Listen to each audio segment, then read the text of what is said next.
Hello, everybody. Welcome to our Text of the Month session for March. This month is a special month for us because we're celebrating Khyentse Wangpo because his anniversary always falls in March. So this month all of our events and all of our special sessions are centered around Khyentse Wangpo and talking about his life and remembering him. So thank you so much for coming to our Text of the Month session with Do Tulku Rinpoche. Rinpoche needs no introduction. I'm sure most of you know who he is already. He's a wonderful teacher, scholar, and translator, and he helps Khyentse Vision Project all the time as one of our traditional expert advisors. He reviews texts and gives advice for the project and is a very cherished member of our team. And on top of that, of course, Rinpoche has his own activity, which is vast, and he is the Rinpoche for Aryatara Net, and he teaches all over the world in many different ways. And he's also been translating for 84,000. So welcome, Rinpoche. It's so wonderful to have you here. Thank you for agreeing to lead this session.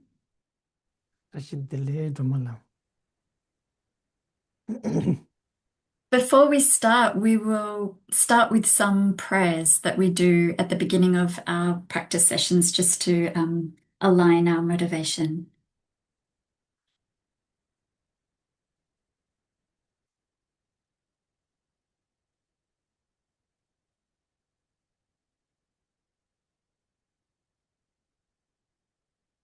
In Buddha, Dharma, and Sangha sublime, we seek refuge until awakening. By virtue of our giving and the like, may we awaken to benefit all. In Buddha, Dharma, and Sangha sublime, we seek refuge until awakening. By virtue of our giving and the like, may we awaken to benefit all. In Buddha, Dharma, and Sangha sublime, we seek refuge until awakening. By virtue of our giving and the like, may we awaken to benefit all. The blessing of Manjushri appearing as the emanation of Vimalamitra, the 13th rebirth of Gyaltse Larche, by Madongak Lingpa, holder of the 7 special transmissions, Jamyang Khyentse Wangpo, to you we pray.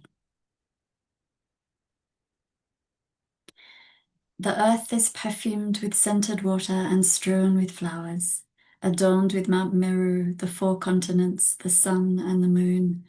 Imagining this as the Buddha realm, I offer it, so that all beings may enjoy that pure realm. Idam Guru Ratna Mandala Kamniratayami.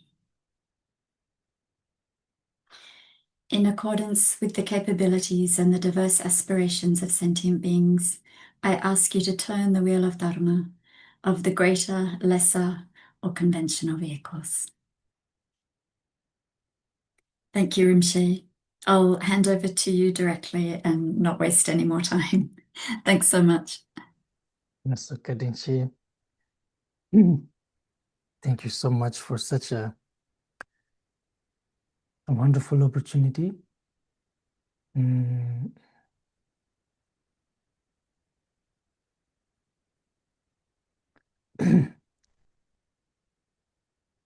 Anything that is connected with the Khyentse Wangpo, and when you have to talk about it, read about it, think about it, it's always such a joy that even though the sphere of the sun is unimaginable to an insect, yet the insect can experience the warmth and the rays of the sun. That's definitely true in this case, insect like us. So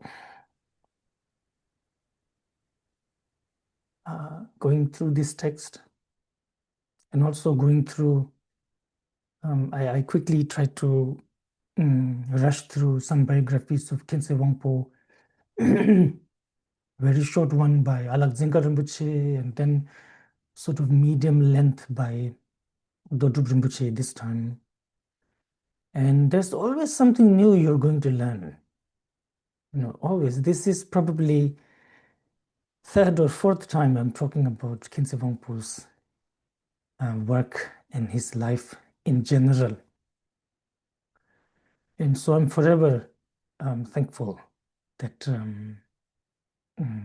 that we get to do this. We get together and just talk about these great beings, Vidyadharas, great masters, and their work. And that's what we're going to do this Sunday morning.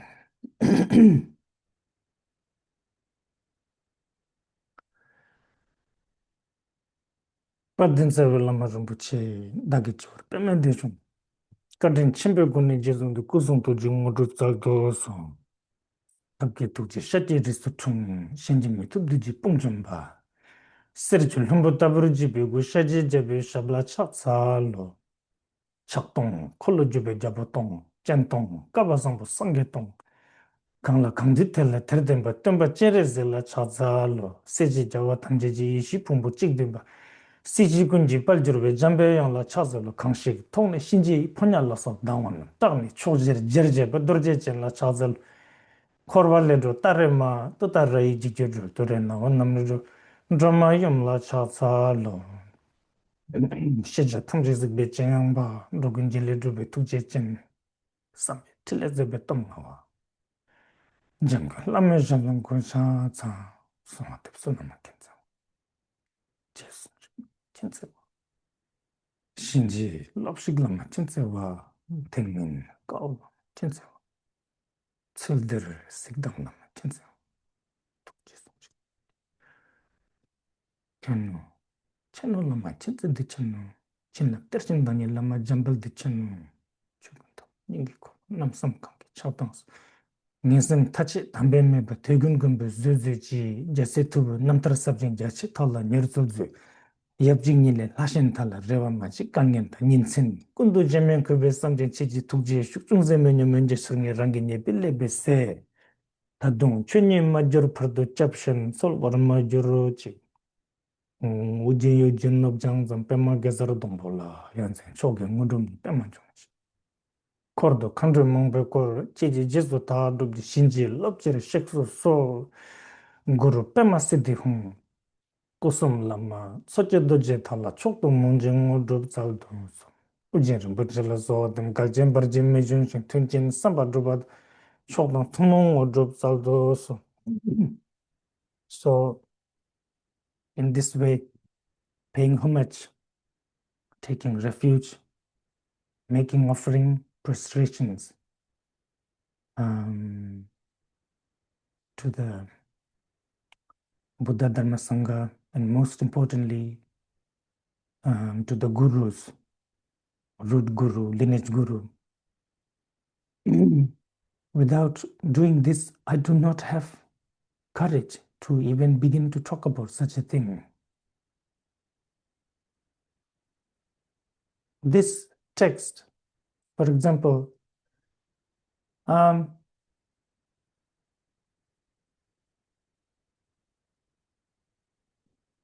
I really like it how he calls it namtar. Namtar is supposed to be a biography, like a spiritual biography. Nambar tarpa, as you know, means liberation.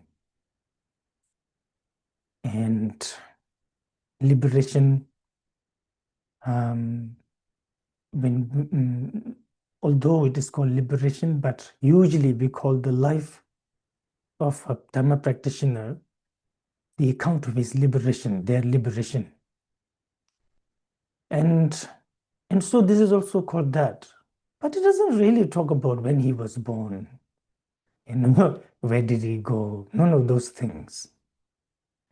This is, you could say, his like inner biography, sort of inner story, life story, who he was truly, not as some boy, not as some monk or a yogi, or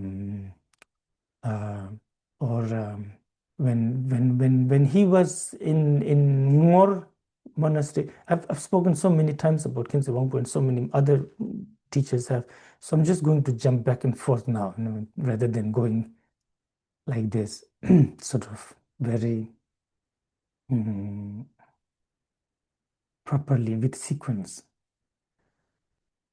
When he was in Ngor, mostly as the candidate to be the next abbot of this Sakya tradition, he was called Ngor Jabrung. And that name stuck with him throughout his life. Many times people kept calling him that. And then when he would go to different places, receive different teachings from different traditions, different names even. And he was also known as with different names and different qualities. So that is how to say his display, external display, but internally, sort of, his internal quality, or in his hearts of hearts, he was really truly the like the essence or the gathering of all the traditions. But when I say gathering, when we hear such thing, or Rime master, someone who is a Rime master, knows all traditions, practice all traditions, there is no mixing though. It's not like they mix it up. You don't need to mix it up. And you can see that here, Jamgön Kongtrul Rinpoche, Khyentse Wangpo's teacher and disciple, the way when he's praising him by saying, "Oh, you are the universal monarch among the Vidyadharas." He uses very particular Nyingma language. It's not that other traditions do not have Vidyadharas, or they don't talk about Vidyadharas, but each tradition uses particular language. The usage is sort of very prominent, and so it becomes their language, and this is one of the great quality of Khyentse Wangpo, that whenever he would teach, if he's teaching about the Gelugpa tradition, he would only use Gelugpa language, only use Gelugpa references and Gelugpa sort of commentaries and texts. Similarly, if he would be teaching Nyingma, where is Kama, Terma, each tradition he would use their language. So that's why he was so well respected, that it was not mixed up. This had always been like this in Tibet. Each traditions, they were there for a particular reason. You might wonder when you hear teachings of other traditions and it doesn't really appeal to you. It's not for you. And so it is meant to be preserved like that. In the past, people like Jamyang Khyentse Wangpo, past life of Khyentse Wangpo, and then from Khyentse Wangchuk lineage is also Khyentse Wangchuk being a Sakyapa master. Then one of his lineage holder is the fifth Dalai Lama, who also wrote a lot in Sakya and Nyingma text and so on. Of course, the Gelugpa text. And all of in their biographies, when you look into it, of course, it is mentioned that there are qualities, that they have received teachings from all the traditions, which in itself is really praiseworthy, especially when you are so established in your own tradition and you don't really sort of need other tradition for your own liberation, so to speak. But for the benefit of future disciples, sentient beings, and many times for the benefit of the tradition themselves, these masters do that. And when they do that, they make sure that they do not mix the traditions. This is extremely important. When His Holiness the Fifth, he wrote, for example, Lamde text. Khyentse Wangchuk began writing Lamde text. He did not finish it. He passed away.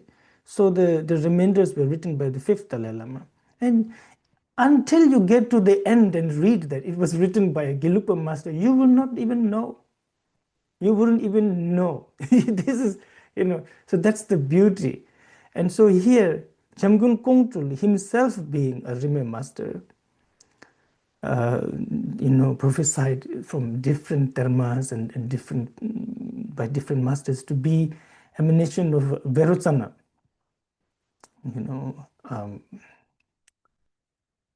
There is this sort of, it's like a second gathering of Khenlop Chusum, Guru Rinpoche, Lodrö Tayé, and then sort of Berutsana, who is, I guess, like Khenchen Bodhisattva, almost like a second gathering.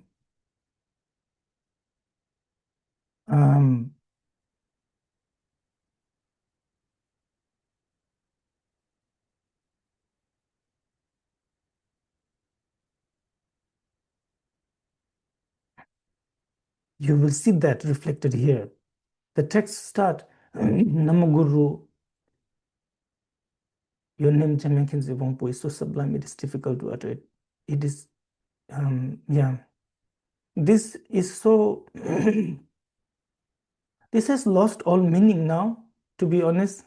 This thing with,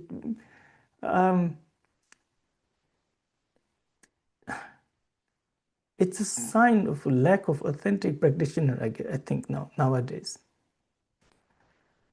In the Lamde tradition, there is the four pramanas.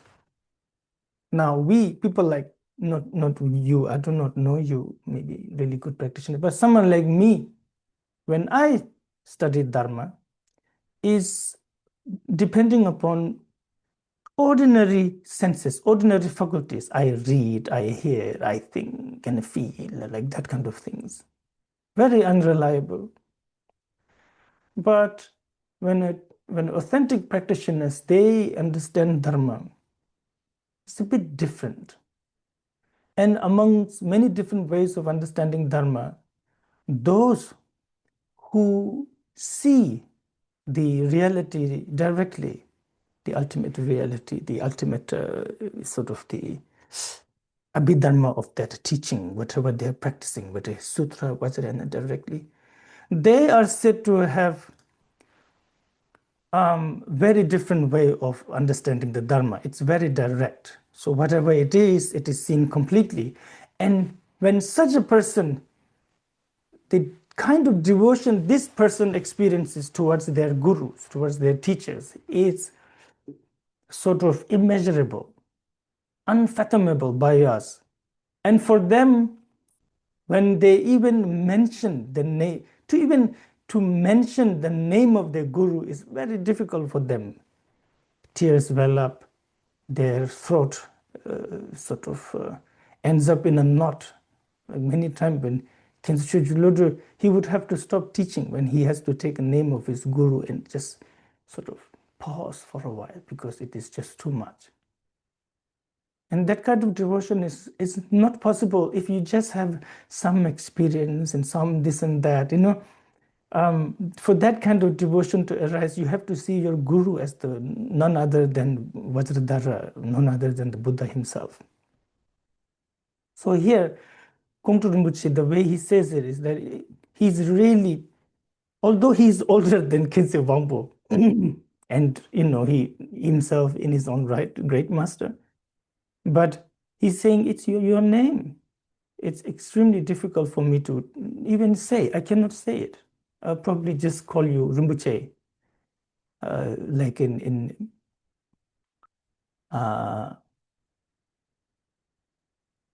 the case of Guru Rinpoche, for example, when he came to Tibet for a couple of years, he wouldn't tell who the name of his teacher. He wouldn't tell. The king would ask. People were no, it's just too precious.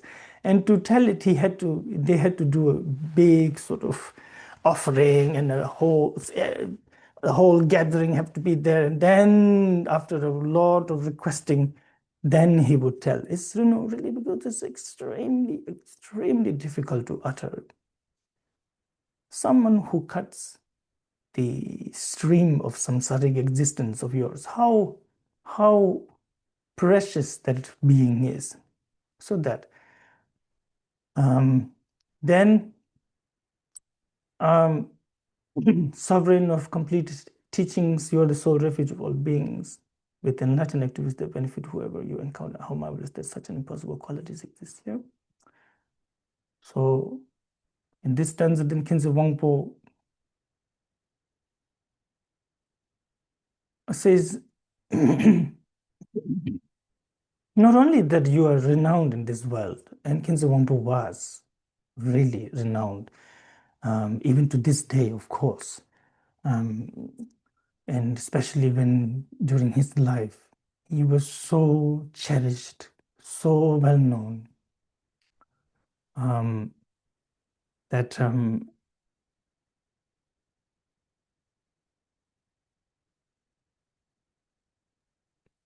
maybe such a thing had never happened before. Where Sakya, Kaju, Nyingma, Gelug, Benpo, all traditions seek your blessing, seek your teaching. Whether you're a king or you are the leader of a Kaju or a Sakya tradition, when Khyentse Wangpo would be in strict retreat, all you had to do was just wait. That's all you can do. It will not work, no matter what. At times he would teach all day. Do Rinpoche says that the attendants do not even get opportunity to give him food. And so they cannot feed him because he's teaching non-stop. But then when he is in strict retreat, that's it. No matter who you are, you just have to wait. So being bowed down with their precious crown, that's it. And the reason why they do this is because Khyentse Wangpo was truly the sovereign of complete teaching. Not just each of these sort of people who come to his teaching, they don't come to him in a sense that, oh, well, our tradition is, this Lama has the Wang lineage, initiation lineage or teaching lineage from our tradition. That's why I come here. But that's the very embodiment of the teaching, the lineage. They think like that, and it's for good reason.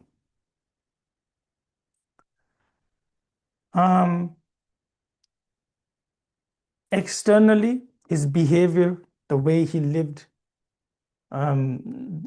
his early sort of training was mostly in the Sakya tradition. Then seeing that especially the more very monastic, very strict, was not for him. It was not for him. He sort of left that, and then I guess he could have received his monk's ordination from the Moro tradition, which is still to this day the only source of ordination for the Sakyapas. Thousands of monks and nuns. The only way you can get ordination, you have to go to Moro masters. That's it. And he himself was there with them as one of them, but he didn't receive his vows, but from Minduling. So it's already a signal. And from there he travels to all over Tibet, to the borderlands, to central Tibet, everywhere for next many years, and meets more than 152, I think, root gurus. This is just Guru Rinpoche says, and these were not just numbers he was collecting like some sort of a rare rare cards that people collect, but really truly following them, seeing them as the embodiment of their teaching. And so wherever he would go, from humans, those who are alive, he would receive teaching. And then the masters who've already passed away, he would receive teachings from their wisdom body. They would appear places like, if he goes to Rading, for example, he said, the biography says Rading is the main seat, was the main seat of Dromtenpa. Khyentse Wangpo's own past life, one of his past life, the main student of Atisha. Someone like Dromtonpa, Tibet has never seen before. And there he goes, and there's a statue of Atisha, and the statue turns into Atisha to give him blessing and teaching.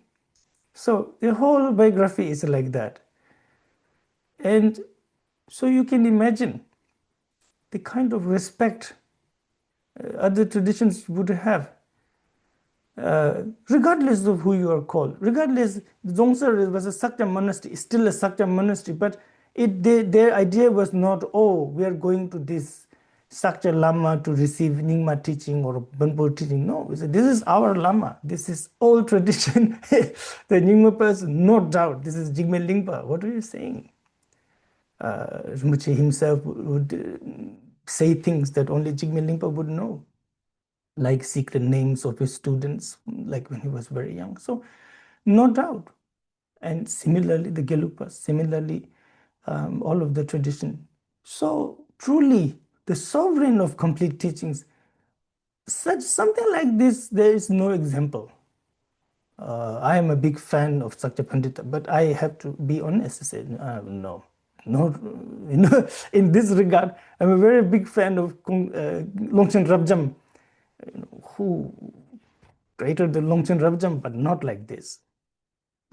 There is no real record of Longchen Rabjam becoming the root gurus of the Bonpos and the Gelupas and the Sakyapas, like it's not like this. Nobody, there is nobody.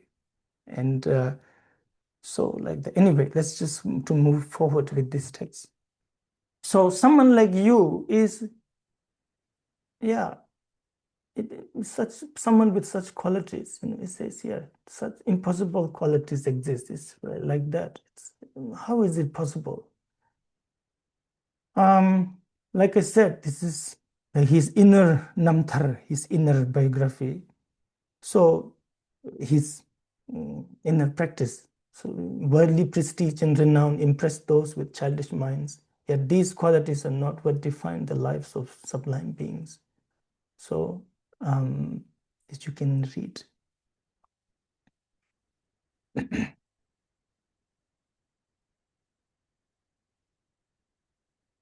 In the biographies, when they talk about Khyentse Wangpo's renunciation, bodhicitta, compassion, one point in biography composed by Do Rinpoche, where it says sometimes when the great masters, like very high lamas, let's say, high lamas who are very much into eight worldly dharmas, it's possible. Very possible now, more than before. And many times, all you can do is just smile and say, oh, yeah, that's true. But Khyentse Wangpo wouldn't do that. He's not going to do that. He would show, even if he couldn't tell them because they're so high in position, he couldn't scold them. It would show on his face, it is said. The Rinpoche says it would show on his face that he was really, really not happy about whatever they were talking. So yeah, how can we and it is not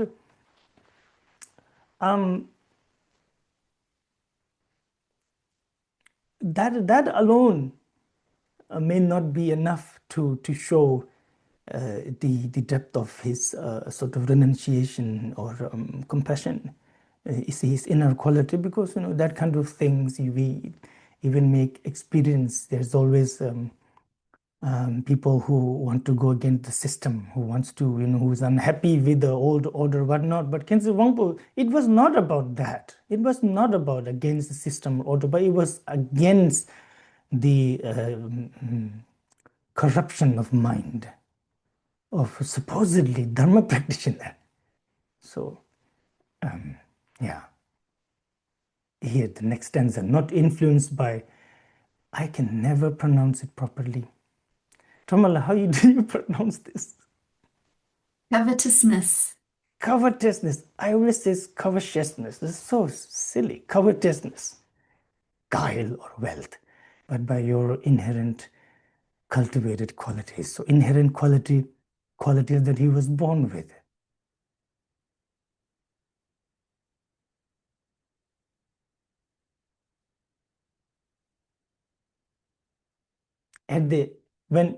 Qualities like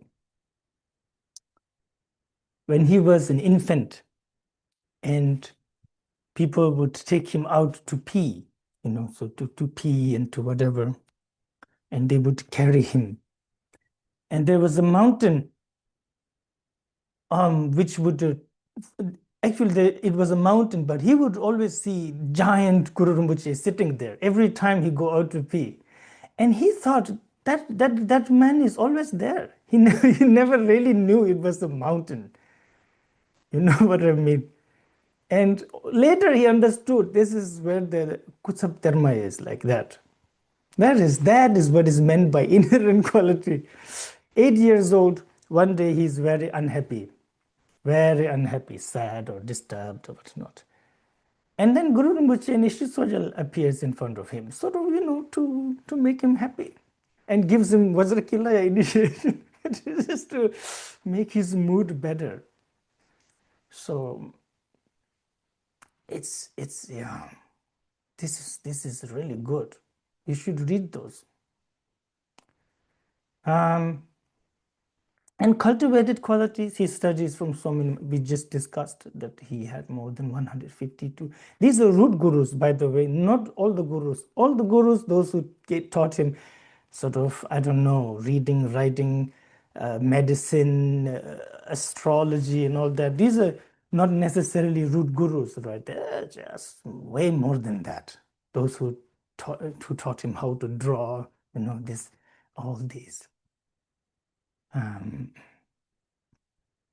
So truly worthy of the name second Buddha. He says, you are the second Lord of sages in this world.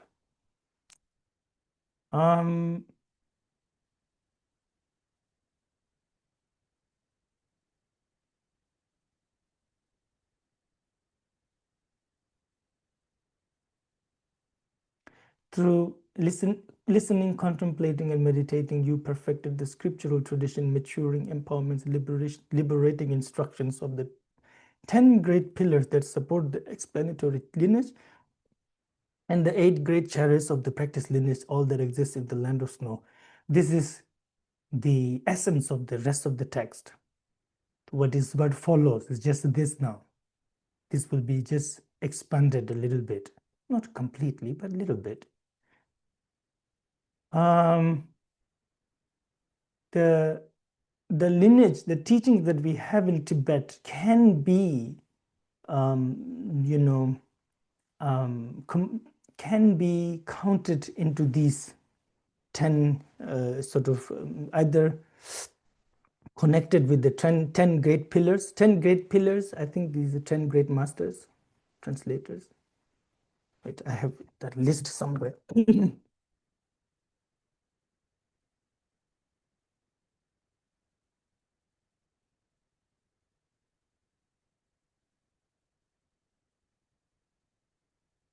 Shijun Digbe Kachin Chu. Thomi Sambuddha, the first translator of Tibet. Lochin Berotsana, then the translator, Berotsana. Kawa Paltsik, Chogro Lui Jeltsin, Shang Yeshe De, Nupchin Sangye Yeshe, Lochin Rinchen Zangpo. So from until Nupchin Sangye Yeshe, the old tradition, old translation, or the Nyingmapa mostly. Then Lochin Rinchen Zangpo, now the Sarma. Ngok Lodin Sherab, Sakja Pandit, the Putin Rinchen troops. These 10 pillars. And then the 10, what do you call it? Dubjushinta Chejes, the 8 great practice lineage.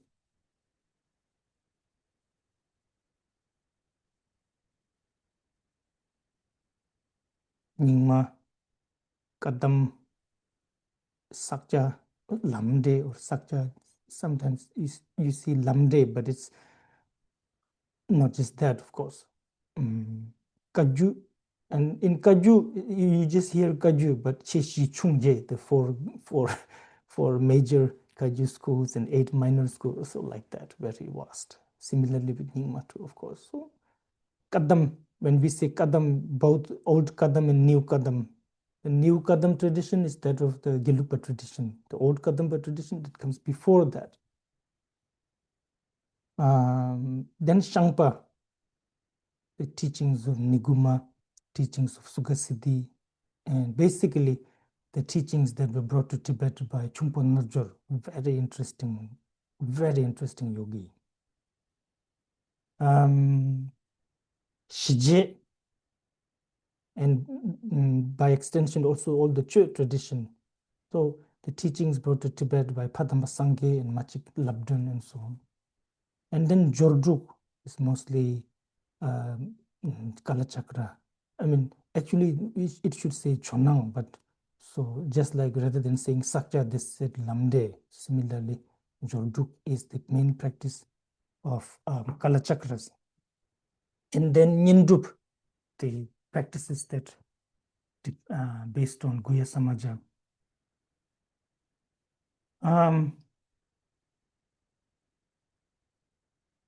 It could be that this way of sort of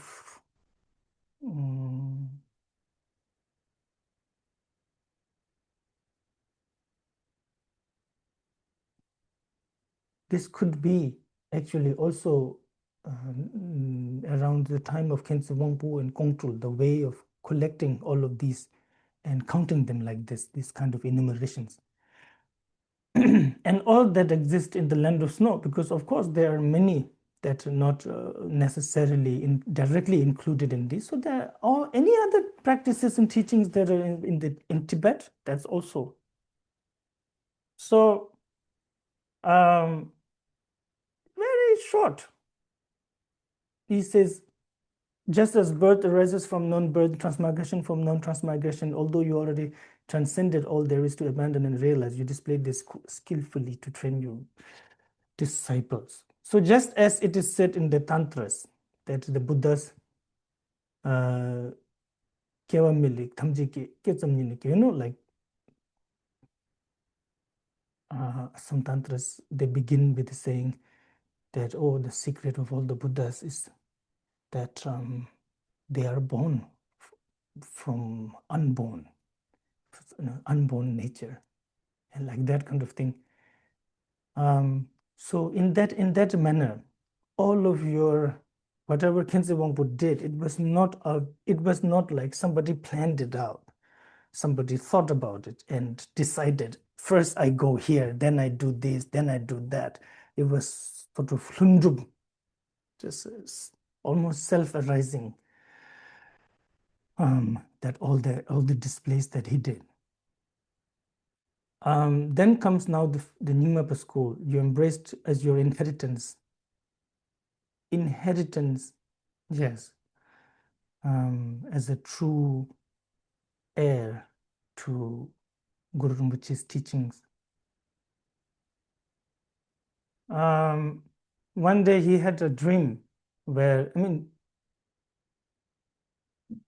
in any other Lama's life, seeing Guru Rinpoche and receiving teachings from Guru Rinpoche would be like kept as a very important chunk, like around the, after 60% of the biographies is described, like they will work towards it. Not Khyentse Wangpo, like I said, from beginning, Padmasambhava always there. People like the great Virupa, Sakya Pandita, always appearing. But he had one dream where he was in Samye, but he was the king. Probably due to him being the rebirth of King Tisung. He was the king. And he saw that there were many people, a lot of people trying to put a stairway to the sky, saying, we are trying to invite Guru Rinpoche to Tibet. And a very heavy stairway. It was really difficult for them to raise it up and running around. Not only that, then around them, there were so many people trying to stop them, pull them, criticize them. And it was not being done. It was not happening. And as the king, he was watching that, sitting on his throne. And next to him, somebody said, in this day and age, only you, Kongtrul Lodrö Tayé, he says Lodrö Tayé, it's Jamgön Kongtrul, and Chogyul Lingpa, only you three can bring Guru Rinpoche to Tibet, nobody else. So, and not just like his own experience. People dream all kind of things, but true to such prophecies, he begins gathering all the Dharma teachings of the Nyingma school, and mainly he gives the job to Jamgön Kongtrul Rinpoche, who finishes what we now have, Rinchen Terzu.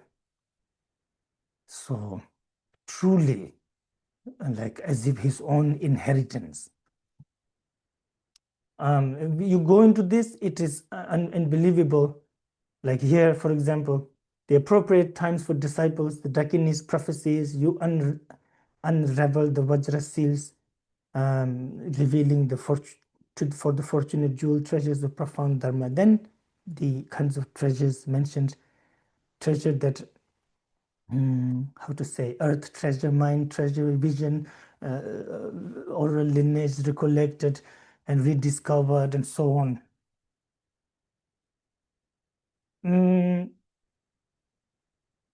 Most of the rediscovered treasure, the rediscovered treasure were discovered by him by receiving the teachings directly from the Tertuns themselves, the wisdom body, which is none other than the Guru Rinpoche. Guru Rinpoche himself transforms into different Tertun to give him the Dharma.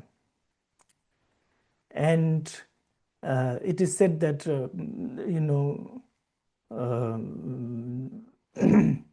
here's a Vajra seal. So sometimes dharmas appear as a piece of paper and some inscriptions on them that will make no sense to us. But whatever it would be, he would just look at it and everything will just unravel.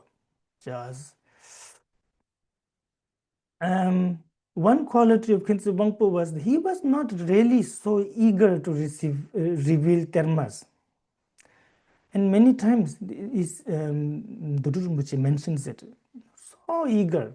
And some he reveals that must be revealed, and some he would just send other people to reveal, like people like Chogyul Lingpa.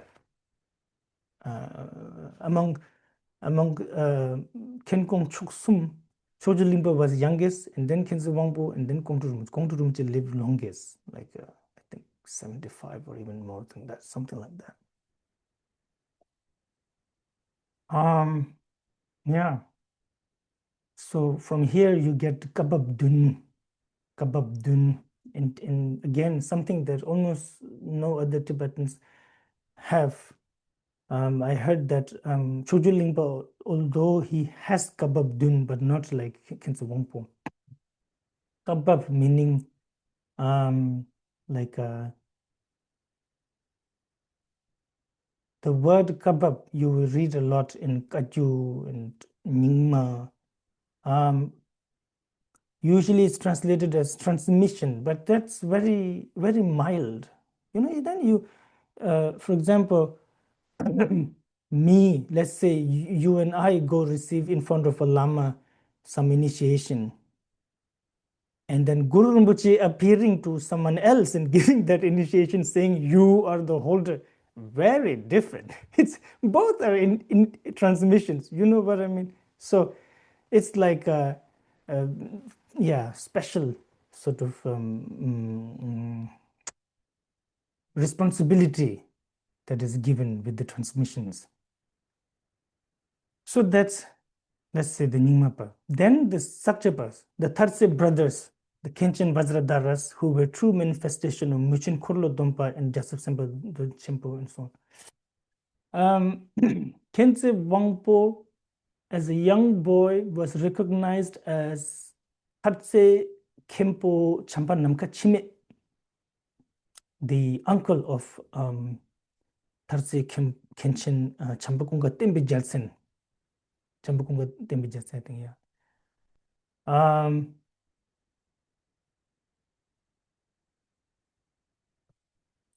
Really great master. If you ever get to read his biography, Champa Namkha Chimes. But anyway, he gets recognized, and then he's sometimes staying in Zongsar, but mostly in Ngor. He's taken to Ngor and trained as a next Khyentse Khenpo, as a Shabdung, one of the Shabdungs. It never comes to be, he runs away, but while he was there, he received many teachings from Chambakunga Tenzin, is it Tenzin? Tembe Jansen, and his younger brother, Naljor Jambal Sangpo. These two, of all 150 something root gurus, there were 4 root gurus most important to him, and 2 were these two brothers.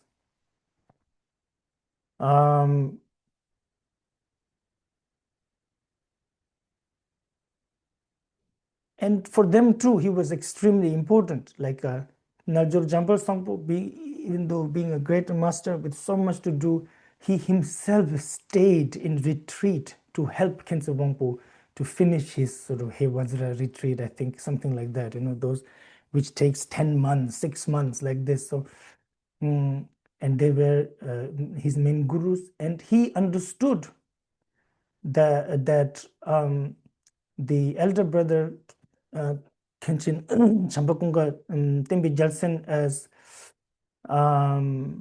the rebirth of Muchen Sempa Chimbo, or here he calls Muchen Khorlo Domba. Khorlo Domba is Chakrasambhara. Muchen's main practice was He Vajra, Chakrasambhara, I think, and Kuya Samaja, like those. So, during initiation, the Khenchen transformed into Chakrasambhara. So he understood that his guru, one of his guru, is emanation of that. And then Naljor Jambal Sangpo, of course, so many great qualities, but also one time he transformed into the great Virupa in front of Khyentse Wangpo. He saw that, and he understood him to be the rebirth of Sempa Chempo, Jatsap Sempa Chempo. Jatsap means regent. So the regent of Ngorchen, Ngorchen's student called Khenchen Kunga Wangchuk. So that's him. Anyway, I can say a little bit about this because, I know, but after this, I'm just going to jump. So and in Sakjapa we have Sang Ngor Tsar, and then Khonkarwa too. The Khonkar tradition now almost no longer a subsect of the Sakjapa tradition. They sort of, I think they got out, so to speak. But here is counted by Kongtrul Rinpoche as a Sakjapa sort of a branch. So you have the main structure, which here is mentioned as the Kongma, the 5 founding fathers, and the noble family. So the teaching that directly connected with the noble family. And then the branch system, which is the Ngor, started by Ngorchen, Khonkarwa Dojidimba, I think, started by him, and then Tsarchen, the Tsar tradition. Some of you may remember or know Chögyal Teaching Rinpoche, the previous Chögyal Rinpoche. So their tradition, Tsarchen.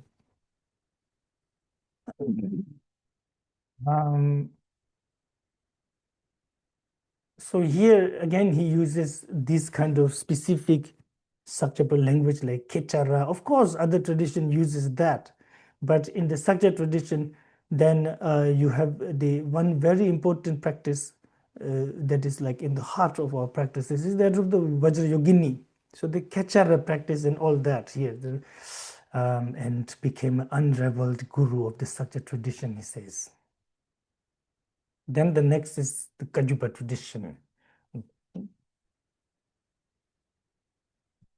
Dakpo, Chenga, Karmapa, Digumpa, Taglompa, Drukpa, and so on. All of their nectar and teachings that you have received and attained the Vajra wisdom. This one obtained the ultimate lineage of blessing. Tonju, again, very you'll find that the Kajupas, especially like Kaju monasteries, they don't just call themselves Kaju monasteries. They say Tonju, sort of Kaju this and that. So Tongi Juba is like the true lineage, either true lineage or lineage of the ultimate truth, so to speak, the ultimate,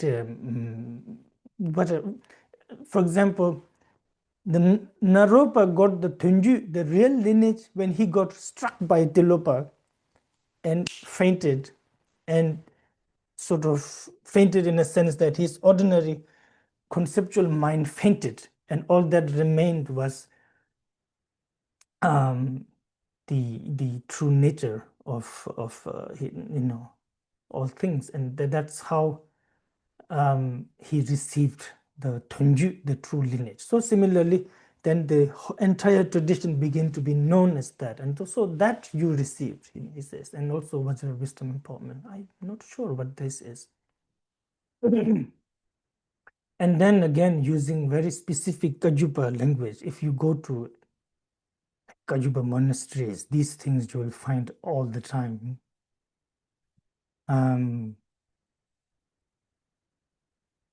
Where is it? Pattern.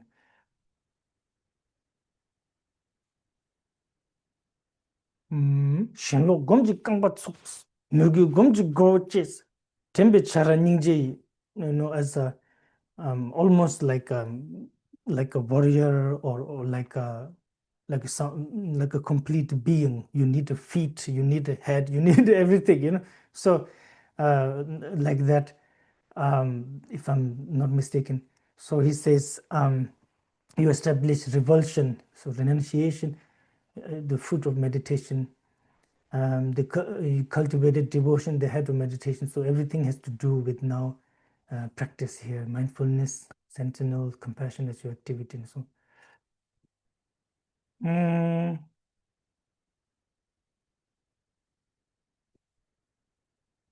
Yeah.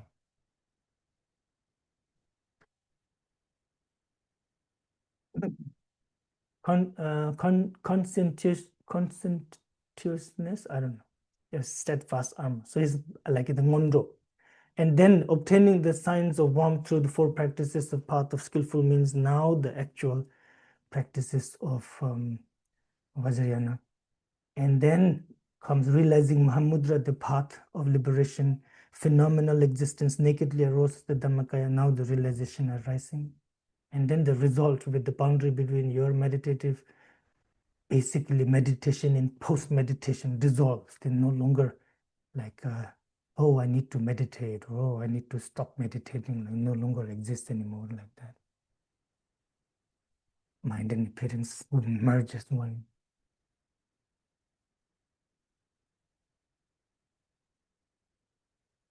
Many accounts in his biography, it's difficult to believe if you would just tell it to people. Like sometimes he wouldn't eat for 2-3 weeks. No need to eat, not one drop of tea, nothing, no eating, no drinking, and just practicing chulin. Just. So you became the king among Togden. Even and not just that, he was just himself somewhere in the corner practicing all this and going through all the realization, which is admirable. But here, he became the lineage holder, so to speak. I think 2 Karmapas were his disciples, and so many other Kajupa masters were his disciples, came to receive teachings and so on. Then the yoga teachings, oh yeah, is it now? Chonang. The yoga teachings, glorious peak in space, are now as rare as gold. So this tradition, it is still there, and I really hope the practice of Jorduk and all this is still very much kept alive.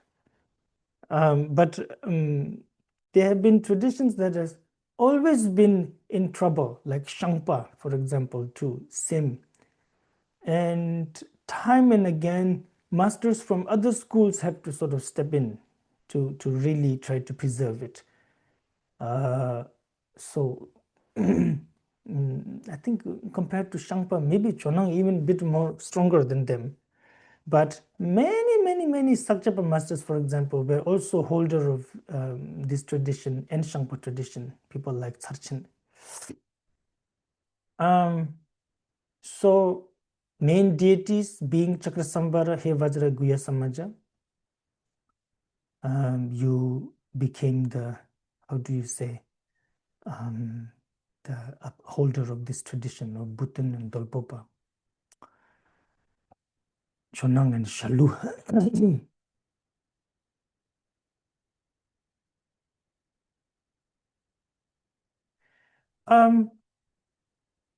If I'm not mistaken, he may have received a lot of this teaching from Shalu Losal Tengtong, who they met first time in Ngor, when Shalu Losal Tengtong was already quite a renowned master, and he travels to Ngor, and there he is welcomed by Jamyang Khyentse Wangpo's teachers.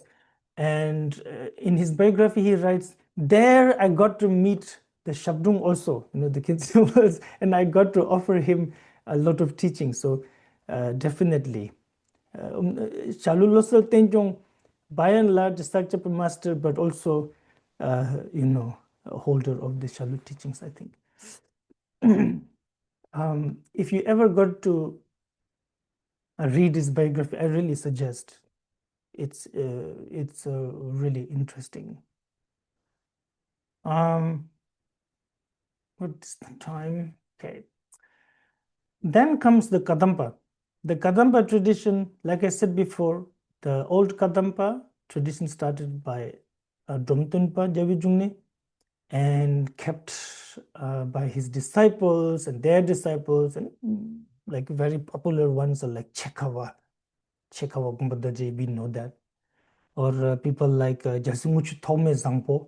Sakchapas like to claim he's Sakchapa, but if I'm really honest, I think he was like sort of a Kadamba master, sort of dabbling a little bit into Sakchapa things like that,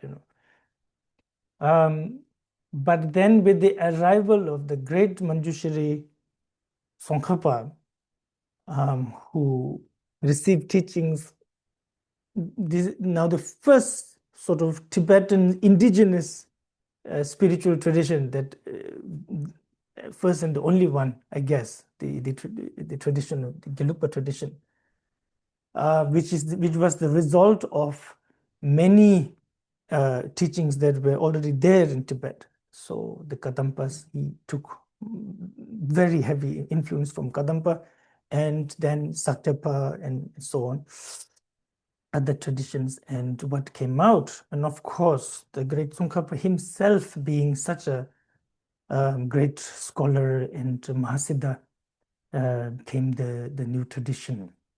So here, the tradition with the 7 divine dharmas, this refers to the old one, that teaches the words of the Buddha as pit instruction. Kadam, the meaning kadam, ka, is the words of the Buddha.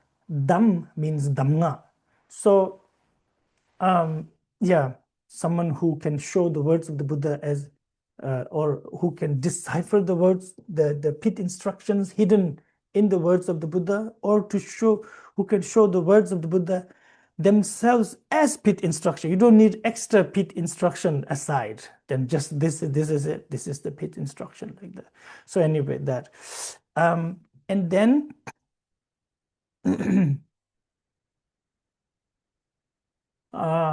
here we have renewed Kadampa, which is the Gelugpa tradition now, whose view, that of Arya Nagarjuna, with the I think here he is sort of quoting the important fields of knowledge in usually in Shedras,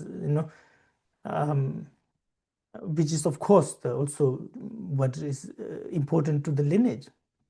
So Madhyamika and then Prajna Paramita of the Mahayana, I think it refers to the Prajna Paramita Alankara Shastra of Maitreya, and then Vinaya, of course, Vinaya. Then Abhidharma, Kosha, and with that, by extension, the Abhidharma of Asanga and so on. So, being such a great scholar and practitioner, and I somehow must admit I do not necessarily see direct reference to Lamrim here, but I guess in the, their text instructions and advice and general Lamrims included. He became you became like this geshe, very specific Gelugpa term now. Of course, previously we have geshe in all traditions. Geshe just means geshe used to mean what Khenpo means nowadays. Khenpo actually means one who gives the vow, monks vow, nuns vow. That is the Khenpo. You don't call everybody Khenpo just because you finish Shedra. Now they are Khenpo. Those days, maybe you're called Geshe, just that. But anyway, nowadays it's a title, Gelugpa title, when you hear Geshe, especially, yeah. So you became like this great Geshe. Then the next is about the Burn tradition, of which I know nothing, really, truly nothing. So I cannot say anything here. Gyal Shen, what does Gyal means, what does Shen means? You can just look into Zambumpo websites that will help you. There's some, I saw some, I don't want to spew here, but because I don't know what it really truly means.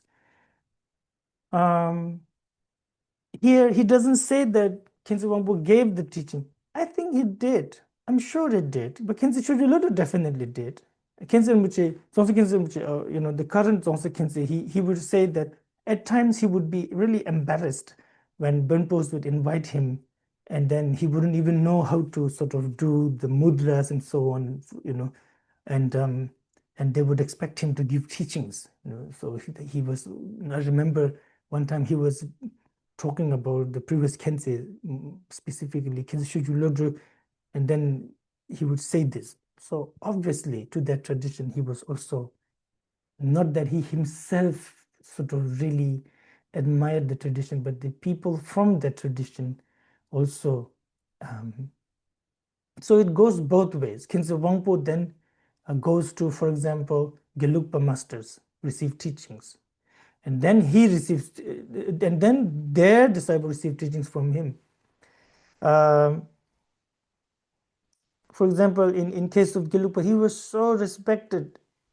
Like people like the Panchen Rinpoche of that time, Tsang Panchen. So, but Panchen Rinpoche would write him letters praising him. And when Khyentse Wangpo actually met, they met. I think, I mean, of course, in terms of throne, Tsang Panchen is very high throne. Khyentse Wangpo doesn't really have a throne except the throne of the Ngor that he just discarded. But for whatever reason, Tsang Panchen was so happy that he put his hand on Khyentse Wangpo's head and just called him Tartse Mahapandita. It's a remnants of his name from the Ngor tradition. He was called Tartse Shabdung, and made a lot of offering of gold to Khyentse Wangpo. So like that. Then I think, oh yeah, that's about it, about the lineages. Furthermore, bringing any benefit or happiness to even a single being is thought to be activity of a Buddha. Hence, you never disparage anyone out of pride, despite your erudition or mastery.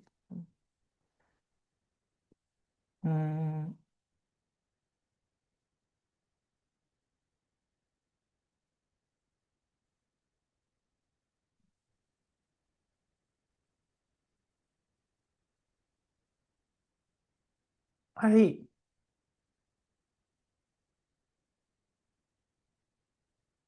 thought maybe talk a bit about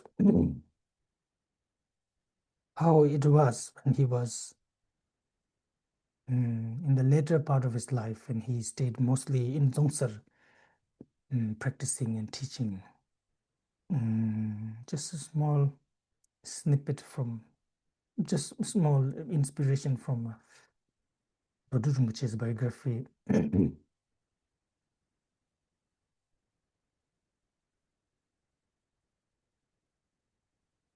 It's a shame.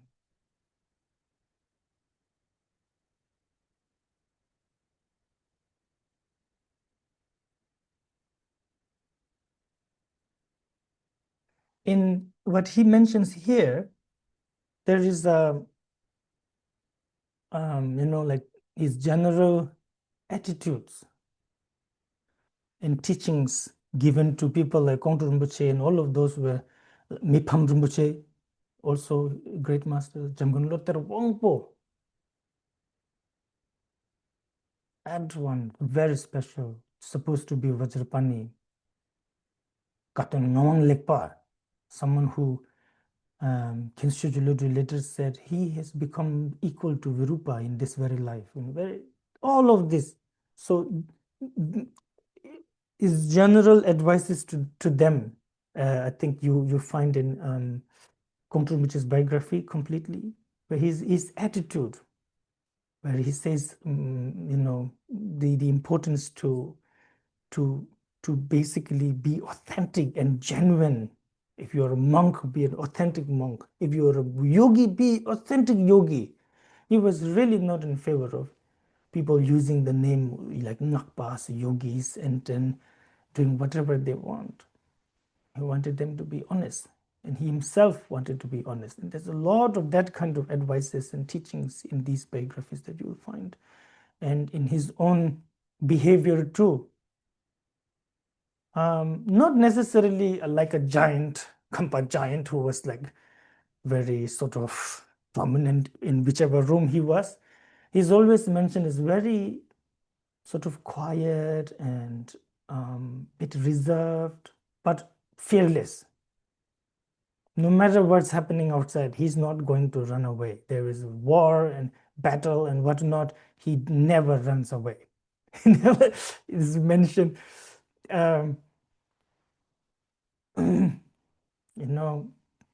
Tibetans, we have done all kinds of things. Yeah. So, but he says, never run away. He just stay there in his retreat. He's not going to move.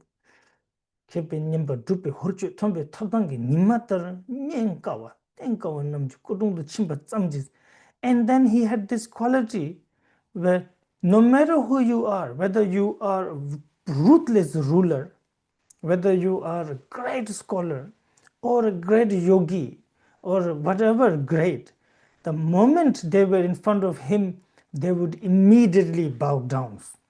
And so there was a rumor spread by people that definitely he's doing some sort of wangdu, he's doing some sort of spell that makes people feel like this. And he says, Guru Rinpoche is never, this was his own inherent quality. And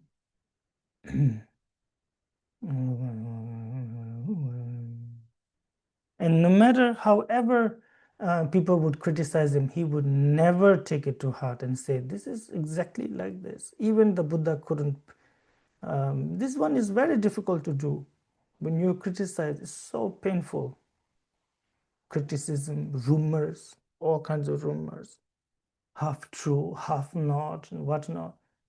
It's so painful. But this was his attitude. True practitioner. This is really surprising. If you ever meet somebody like this, on one hand, there is somebody flying with sort of dakinis dancing around them, and then someone else who is just, no matter what happens, they're just, you should really choose well between these two if you have to choose, if you must choose. The quiet one, that is the real deal. It is difficult. It's really difficult. Sometimes even in biographies of great masters, you feel a hint of, a hint, just a hint, just a hint of a dissatisfaction of how they were treated, like it is there, it is really there. But not Khyentse Wangpo. Not even say, oh, Buddha cannot please. How can I, someone like me? And definitely he must have been criticized a lot because also we Tibetans, we don't like new things. Someone is doing something new, we don't like that. And yeah, I cannot even imagine the kind of things, rumors that must have been going around.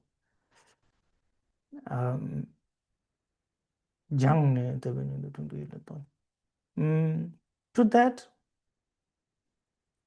one time someone even, he was so, what do you call it? He had internalized the practices so well, sort of really, that he gets poisoned one day and he takes the poison knowing there is poison. Somebody poisons him and he says, Hinduptengdu, Chutengkap, Jebo Langning Langning Vashigi, Tudrangpis, like a beast-like person gives him medicine, and knowingly he takes it. Immediately his teeth turn black, and on his body a lot of spots begin to appear, and he becomes very sick. And everybody asks him, who gave you poison? He would never tell. So, who gave you that food? He wouldn't even say anything. Guru Rinpoche says, by this alone, you can understand the resolve of this man. He says, Songin te jinji kunchen lama de kam chichab jobe gondo jambala kanti jobe sonam jubonge. But although he didn't die immediately, but from then on, his health became worse and worse and worse.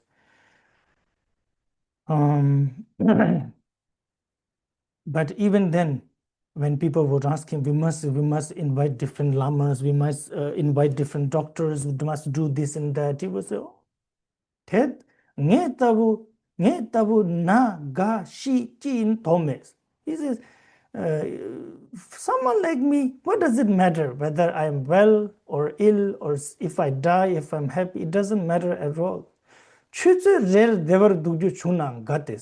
If I could live for one more hour, I'm happy. I've got this. He said, no, only way I can do is just accept my karma. There's no other way. In the secret biography of Khyentse Wangpo, there is an account, I think this is connected to that, where he is very sick, very ill, especially in his belly area, in the intestine. And one of his disciples asked him, why is this happening to you? And he says, this is because when I was born in India in my past life as a great Pandita, Gotthai Lodrö, and I was practicing Yamantaka in the depth of forest. And in that forest, a king and his ministers were gathered to describing sort of like secret meeting how to destroy Buddhist temples and monasteries and so on. And they had a good plan. They were going to execute that plan. And the Mahasiddha knew this with his clairvoyance. And so out of nowhere, a huge bull, Mahasiddha entered into Yamantaka meditation, and a huge sort of a bull with like a metal a horn appeared in front of the king and the ministers and killed the king, piercing his stomach. Khyentse Wangpo says, I think this is the karmic residue of that,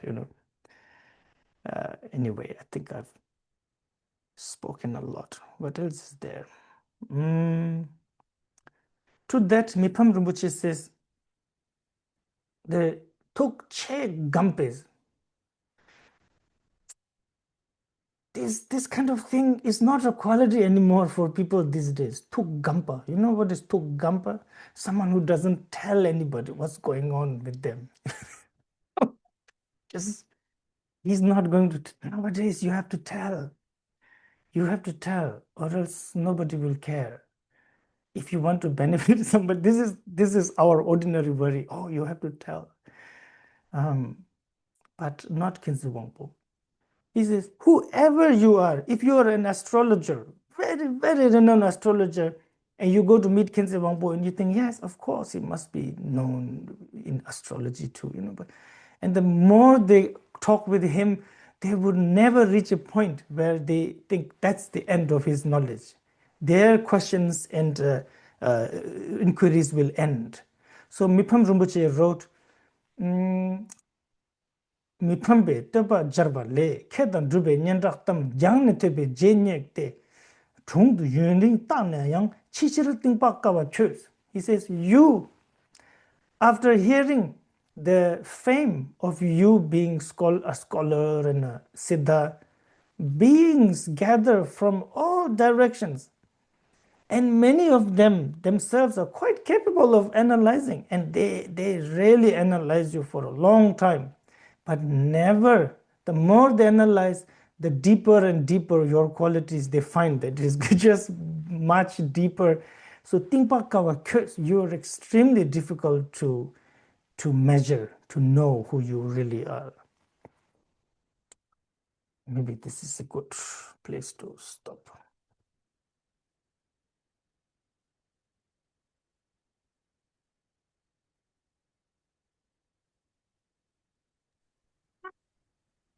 Yeah. You have been told there may be questions.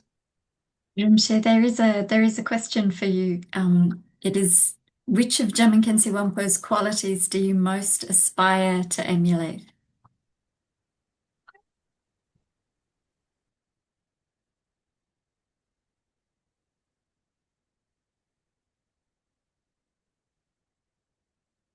What do you think? I don't know. For us, anything would do. Anything would do. What do you mean? When you are just dying of thirst in the desert and somebody gives you a cup of water, what does it matter which river it comes from? This is my situation right now.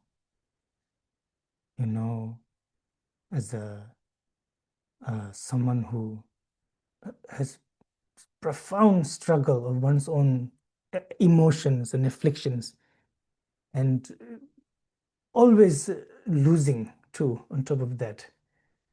And external phenomena is really, truly enemy to me. Everything distracts me. Everything disturbs me. Joy is very short. Something makes me happy for a small time. Friendship turns sour so fast. So I don't care. Any of the quality of Khyentse Wangpo is welcome. By all means, any of you who have such power, it would really be unfair if you don't help me.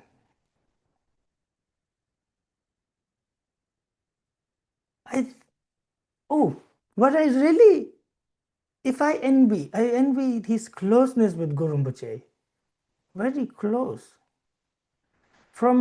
It is said that from early age, he would look at the direction of, Sangdok Palri, Ujin, Yuljin, no, not that one. That is where he was born. Direction of Sangdok Palri. And nobody told him that's where, at that direction is Sangdok Palri. He just knew. He would look there and he'd think, oh, well, I see him now. I can see Guru Rinpoche there. He had that all the time. That I really admire. Everything else. Or being able to really, truly be useful. This man was really useful. Sakyapus, Nyingmapas, these two specifically, big trouble without him.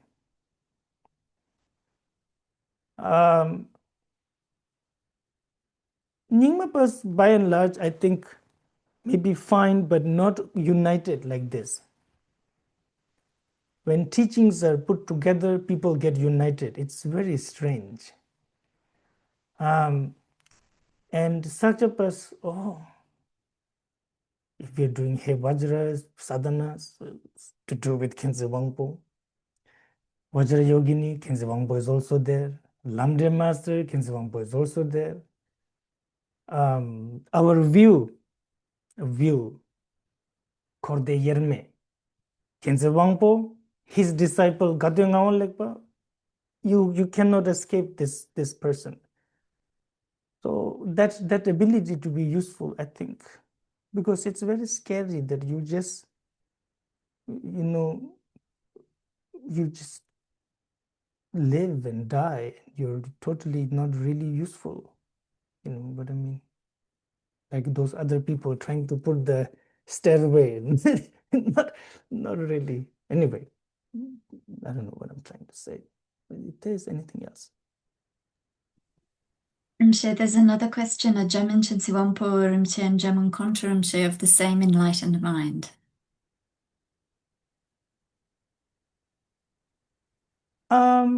This one is very difficult to answer. You can say yes, you can say no. There is this phenomena, I think after the first bhumi or a certain stage in realization, you no longer truly exist as a person, like a me, like a one person. Right now, it's me and it is you. What you are, I am not. What I am, you are not. And that boundary is erased, or that boundary is understood as not true after a while. And we have this a lot. First time when I remember this, this Khenpo was introducing Khyentse Wangpo to me. It was very kind, I must say, but he seemed to think that this was Khyentse Wangpo's own sort of experience, that he thinks, oh, I am, Chisung Tetsen. Oh, I'm also Berutsana. Oh, I'm also Milarepa and Rechungpa, like that. He seemed to think that because, and I understand, I really have a sort of a sympathy with that, because how are you going to understand this? Hundreds and thousands of all the Indians and Tibetan masters, Khyentse Wangpo says, that's me, And so this is, but we have that. It's not just Khyentse Wangpo. Ngorchen Kunga Zangpo is said to be joint emanation of all the founding fathers of the Sakya tradition, the 5 founding fathers. So we have this kind of thing. So what does that mean? What does that mean, like a joint emanation? Khyentse Wangpo himself, during his time, there were other emanation of him in Tibet. People like, what is his name? Dokhyentse Yeshe Doje. Dokhyentse Yeshe Doje is also said to be Tulshi. The source of the emanation is the same. So when Dokhyentse passed away, Khyentse Wangpo sort of stood up in his bed and said, oh, the hunter is back now. Sort of, Dokhyentse is sort of coming back to, I don't know, whatever, to wisdom and so on. So is Kongtrul and Khyentse same emanation? I really don't know. Who can tell? Rinpoche, there's another question here that's a little bit more of a general question, but it is, what is the correct way of accepting our karma? Depends on where you are on the path. Complete acceptance like Khyentse Wangpo, we cannot do right now. We don't have the resolve. We don't have the belief. And so it trembles after a while.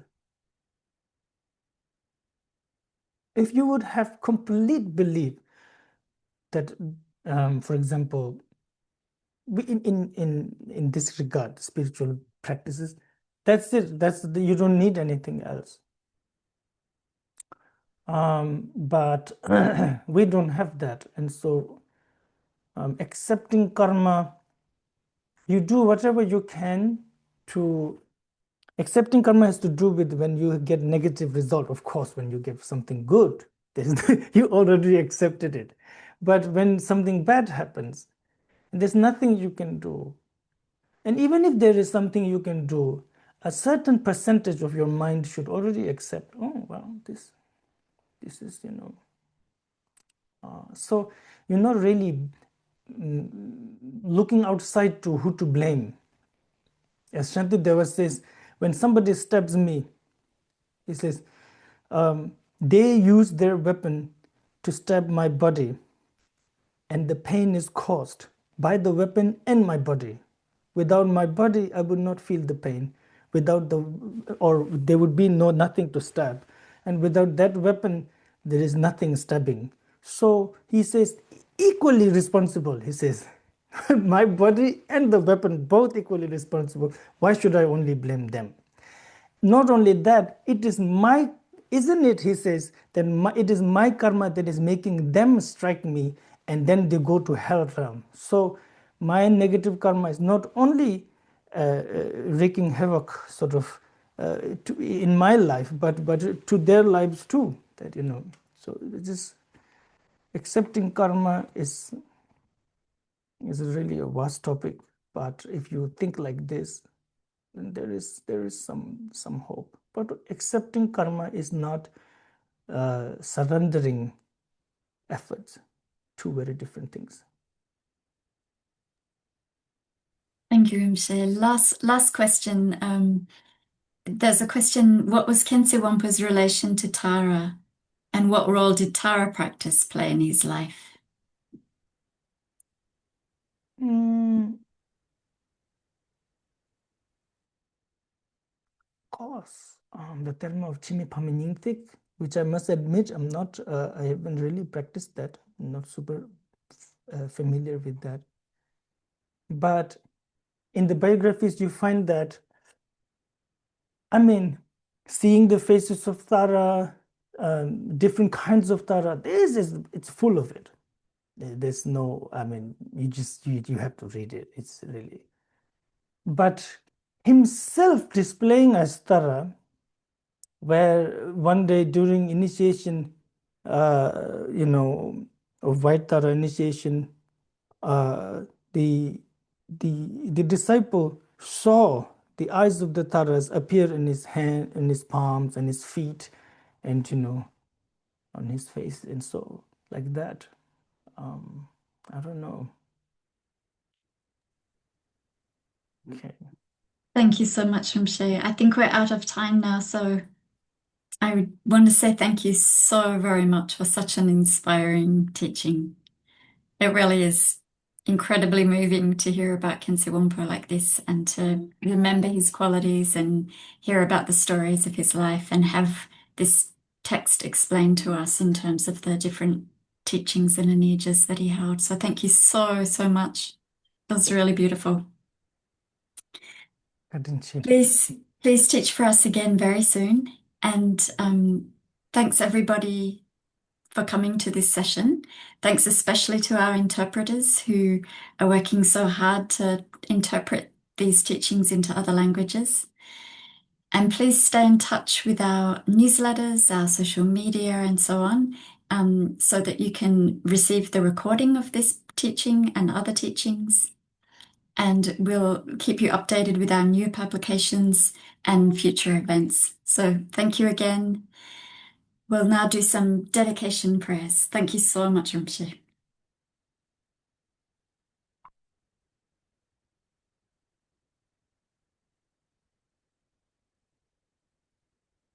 By this merit, may all attain omniscience. May it defeat the enemy wrongdoing. From the stormy waves of birth, old age, sickness, and death, from the ocean of samsara, may all beings be free. Lord of the ocean of teachings in Tibet without bias, universal monarch of 7 wondrous transmissions, Jamyang Khyentse Wangpo, Manju Gosho in person, may all be auspicious for your lineage to spread and flourish. As long as space remains, as long as the world remains, may I too remain to alleviate the sufferings of the world.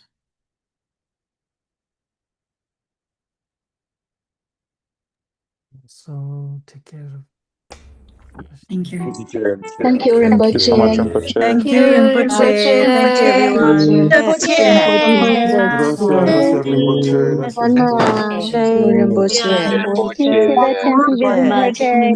Thank you, Monsieur Dr. Beck. Thank you, Gan. Thank you, Rinpoche. Rinpoche, 谢谢翻译。